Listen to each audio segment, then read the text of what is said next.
I'd just like to echo what I've just forgotten Ian said at the beginning. It's a very different audience to the previous conferences we've done, and it's great to see social and healthcare as well as voluntary and third sector organisations here, and lived experience obviously. So my name is Sharon Fernandez. I'm the Director of Nursing and Operations for the NHS Primary Care Gambling Service, who sit with the National Gambling Support Network. I'm here with my colleague Cheryl and David from Gordon, Moody and Adferiad, and we're going to talk about the treatment and residential services within the National Gambling Support Network for those who are suffering from gambling harm. I think it's really important to say from the outset that this is about integration, collaboration and very clear pathways and very clear lines of accountability where someone's service stops and when another starts.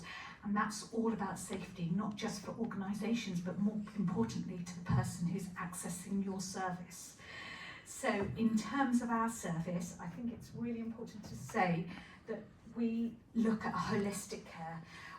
Whilst we treat the gambling harm, we have to look at the multiple comorbidities, the trauma, the PTSD, the emotional dysregulation and detoxification, especially with Cheryl's services, and she'll be talking about some integrated pathways we've designed not only with the third sector but with our service. And more importantly, this is about choice. Clinical treatment isn't for everyone. I think it's important to say that where someone needs clinical intervention, there are services for them. And finally, this is interchangeable. We work across a system, so where someone might enter our service and very, very quickly you'll realise there's multiple addictions, for instance, they might then be moved into Adferiad. And likewise, our service doesn't fit all, so some people would prefer residential services like Gordon Moody. So I will come back and talk to you about the primary care gambling service, but I want to hand over to Cheryl.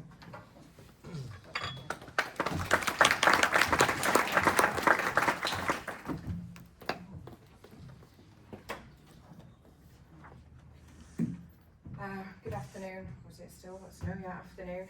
I started in the Harlow conference and I had a piece of paper, and then I realised today not everybody knows who Adferiad are. So I started scribbling little bits of paper. So my name is Cheryl, I'm the strategic lead for gambling and other harms, but I also manage the registered manager of our 16-bed rehab, which is in Old Colwyn. I just want to say that we've heard some incredible stories today, and that just brings us to where we are. So Adferiad are a member-led charity in Wales. We deliver 154 projects, pan-Wales, but the one that I'm here to talk about today is our complex needs pathway, which was commissioned by GambleAware.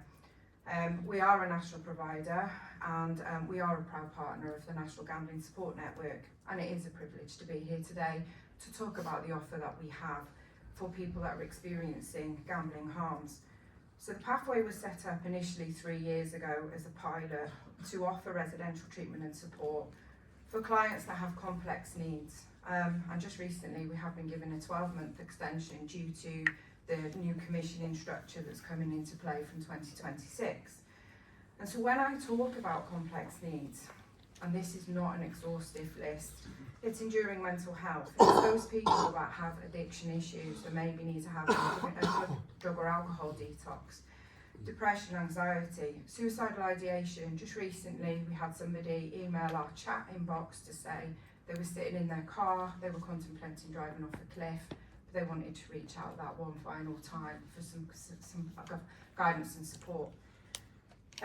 Some of the other things that we're seeing is undiagnosed neurodiverse, and if we looked at the commonly used substances, they are alcohol and cocaine. But recently we're seeing an increase with the younger people coming through of ketamine use. So our treatment pathway is free. I'm just going to let you know that it's all free.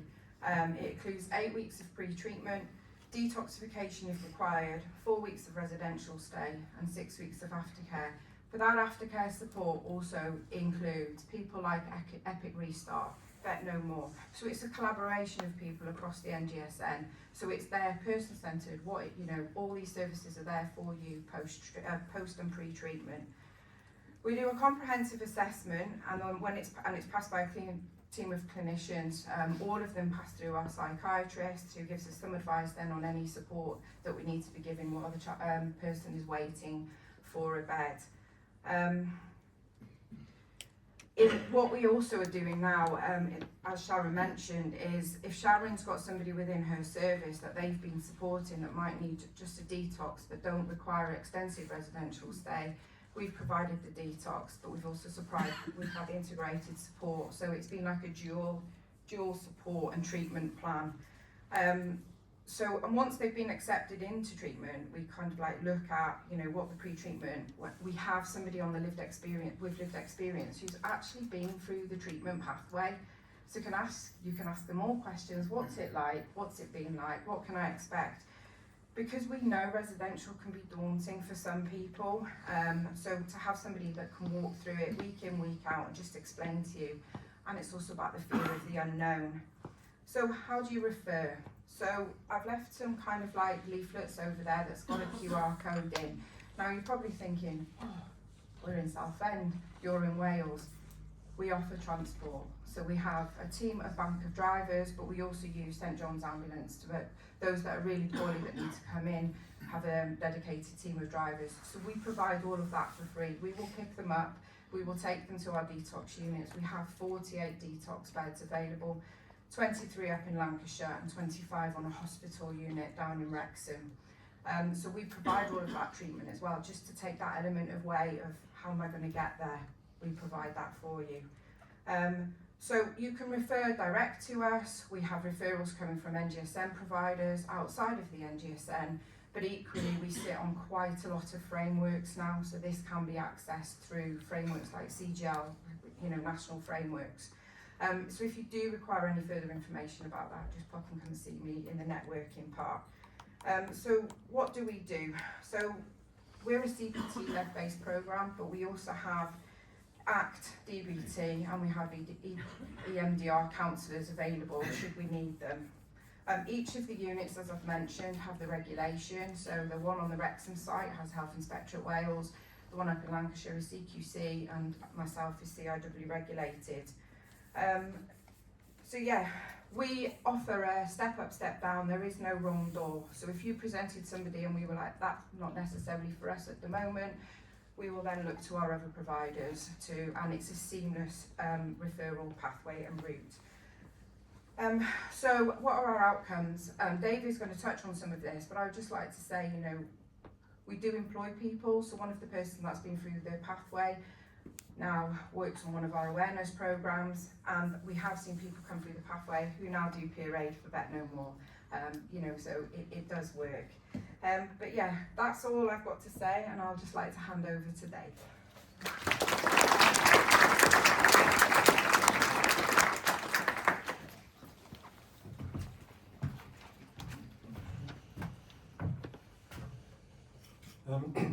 Thank you, Cheryl, and thank you, Sharon. A delight to be sharing the stage with you both once again as part of the NGSN. I'm Dave Hollingsworth, Lived Experience Manager at Gordon Moody, and I'm delighted I didn't get your memo this time about the dress code. The only people who were laughing were obviously in Harlow last year. Gordon Moody have been helping people suffering from severe gambling harm since 1971. We were set up by the Reverend Gordon Moody, a man who also introduced Gamblers Anonymous to the UK. We were originally a refuge for men, and back in the 1970s it was only men who'd been rendered homeless through their gambling addiction. Gordon Moody can be seen as a final destination for people who have experienced extreme levels of gambling harm. For those applying for treatment with us, up to 70% of our referrals are from people who have contemplated suicide. A truly shocking number. So we need to make access to our residential treatment as simple as we possibly can. What we've done is streamline our online application form into as few questions as possible, so that nobody, when they apply, feels like it's too much effort to fill the whole form in. I know some of you who are here today will already be familiar with our professional referral form, where you'll be assisting your clients you're working with to refer people to us yourselves. What this does saves the client repeating information they've already given to you, because it's a very, very daunting thing. You know, holding your hands up and admitting that you've got a problem. So do come and speak to me in the lunch bit afterwards if you'd like us to set up a form for your organisation. It's a very, very easy job for us to do. If online's not your thing, it's still possible to refer to us via the phone, and a friendly voice will await if somebody chooses to do things that way. Once someone's applied, we will be in touch as quickly as we possibly can, often the same day that an application is received. And we'll be booking in an assessment with that client. These assessments are carried out by our recovery workers who continue to work closely with the individual throughout the 3 phases of our treatment programme. Treatment now begins as soon as we have accepted a client, so even before they arrive into Redditch for our men's residential or into Wolverhampton where our women's residential is, they will have had virtual sessions with both a recovery worker and one of my team in the lived experience team. A recovery plan is drawn up with the full input of the client, so when they arrive into the phase 2 for the residential stay, their treatment work is well and truly underway. As I've alluded to, we have a 6-week residential stay, but it's now part of a 3-phase programme. Phase 1, the pre-residential period, where we were planning with the client, building their resilience and confidence ahead of them spending 6 weeks away from home. After the 6 weeks of residential, we continue to work with our clients back in their home environment, where they receive both relapse prevention sessions in groups as well as one-to-one support. The residential phase remains absolutely crucial, but it's now bookended by robust support in the person's home environment. During that first phase in the pre-residential, the person will also meet virtually with a fantastic team at Epic Restart. We've just heard from Richie about the amazing work they do. We now have an official partnership with Epic Restart, and their support continues throughout a person's 3-phase treatment journey with us, and Epic give amazing opportunities to grow and develop people's lives free from gambling harm. So it's great to be on board with you, Richie. For those who perhaps don't require our 3-phase programme, but still need our help, we also have what we call our retreat and counselling programme. Runs across 2 separate retreats. Now again, some of you here today will be familiar with the venues we've used in the past, most recently a fantastic place called Penny Bron in Bristol. As of a couple of weeks ago, we've begun using our new facility in Redditch for our retreats as well. What this has done is allow us to make maximum use of that 28-bed facility that we have, and it means that also the people who were currently on the 6-week residential got to spend time with the people on the retreat and counselling programme. So that was a really, really nice time for the two parts of our services. The early feedback we've had has been really positive, and only yesterday we welcomed another retreat and counselling cohort into our Oakland service in Wolverhampton. So a female version of the retreat has just been getting underway. So yeah, all very positive stuff. And like Cheryl, our services are completely free to access. There's no cost to the individual whatsoever. I touched on lived experience. This is something we're now weaving into every stage of a client's treatment journey. In the first phase, they're introduced to someone who's been through one of our treatment programs, who'll be able to give the inside track on life on the program. That person will also be on site the day somebody begins their residential stay, thus alleviating some of the anxiety of coming into a treatment setting. And that support continues throughout the 3 phases in a similar vein to the recovery workers, so that the client has a uniformity of support. Before I hand back to Sharon, I just wanted to give a little anecdote about perception. About 10 or 15 years ago, we had a client, let's call him Ian, who came through Gordon Moody. And he sidled up to me a couple of weeks before he was finishing his residential stay, and he said, "Dave," I said, what is it, Ian? He said, "I can't go back to Rotherham." I said, "Oh, why can't you go back to Rotherham?" He said, "Dave, everyone in Rotherham gambles." I said, "Wow, everyone in Rotherham gambles here?" He said, yeah, they do. I said, "Blimey, I never knew we had a sort of Las Vegas in South Yorkshire."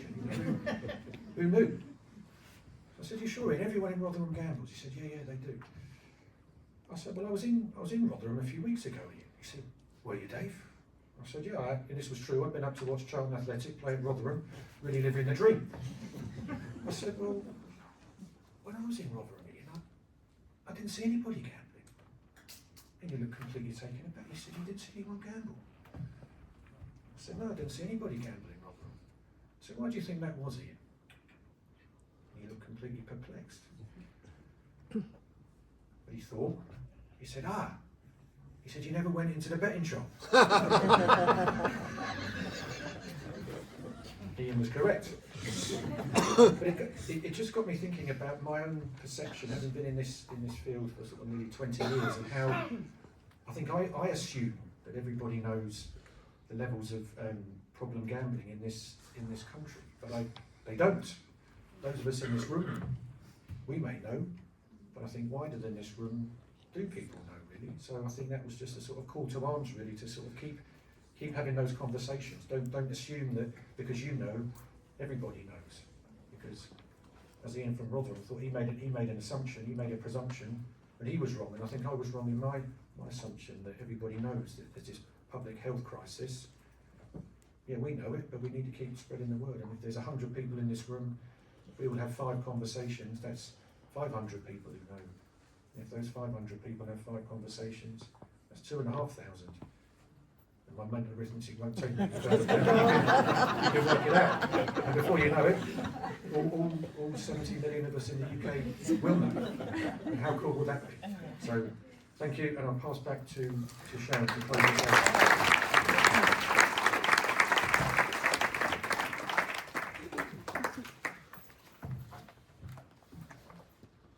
So, the Primary Care Gambling Service, who are we? So, we... Oh, that slide's not in there. But never mind. Go back one. So we're a GP partnership in South London. We have 15 GP practices, urgent care centres, and we run another national service for sick healthcare professionals, particularly doctors, in both primary care and secondary care. And we do get referrals from that sick doctor scheme too. So in terms of our experience, we work in inner cities. Most of the work we do is in deprived areas in London. But in terms of the primary care gambling service, who are we? Well, we're made up of mental health nurses, pharmacists, GPs, psychiatrists, non-clinical care coordinators, and a quarter of our team have suffered from addiction in some way or the other.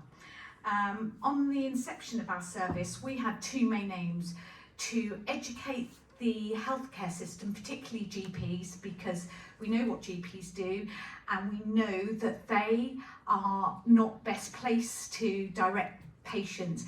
But Dr. Emma Ryan, unfortunately, couldn't be here today. She has done an awful lot of work with Gamble Aware and the RCGP in relation to raising awareness. We've now put a gambling question in GP questions before they become GPs.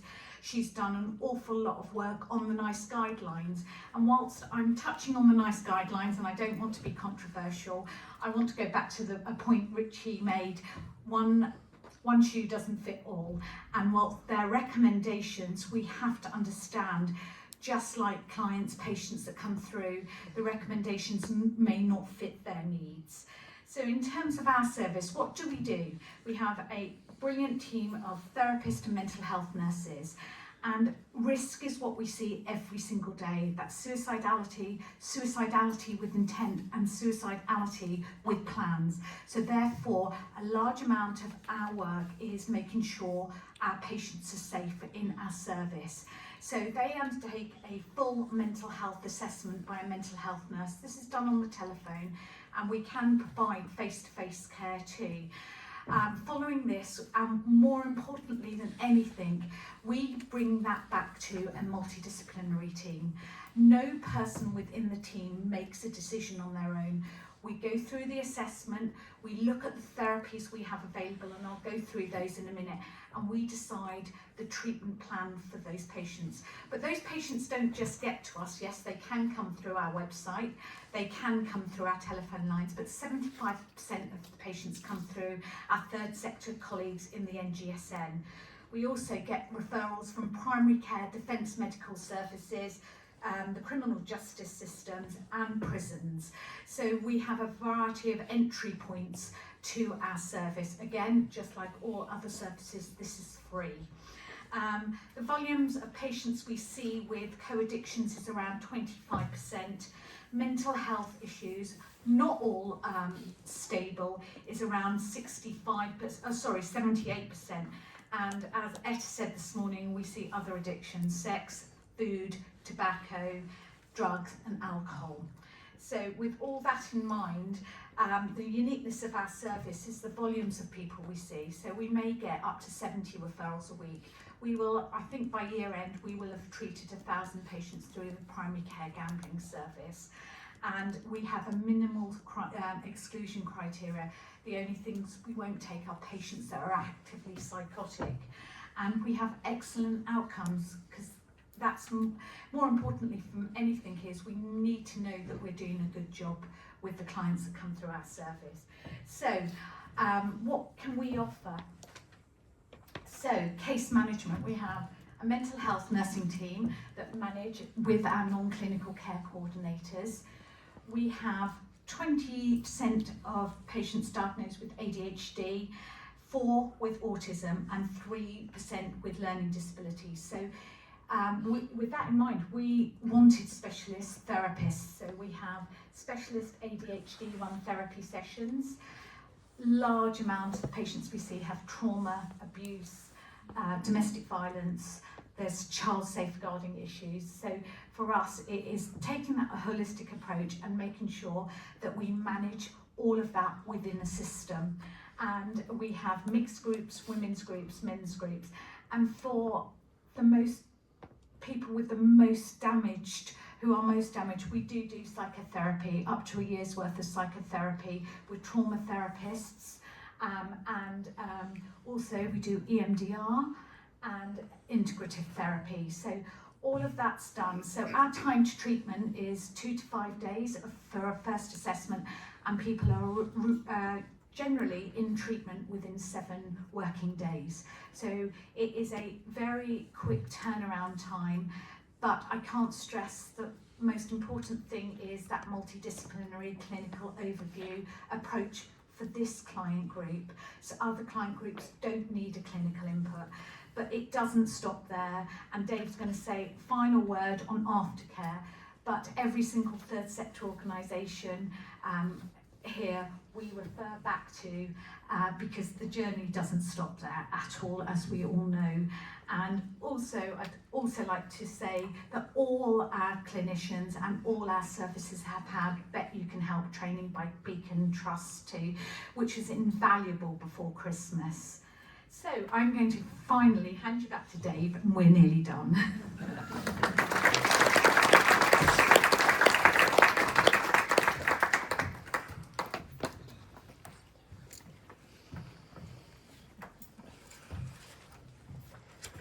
Worry, only about another 30 seconds.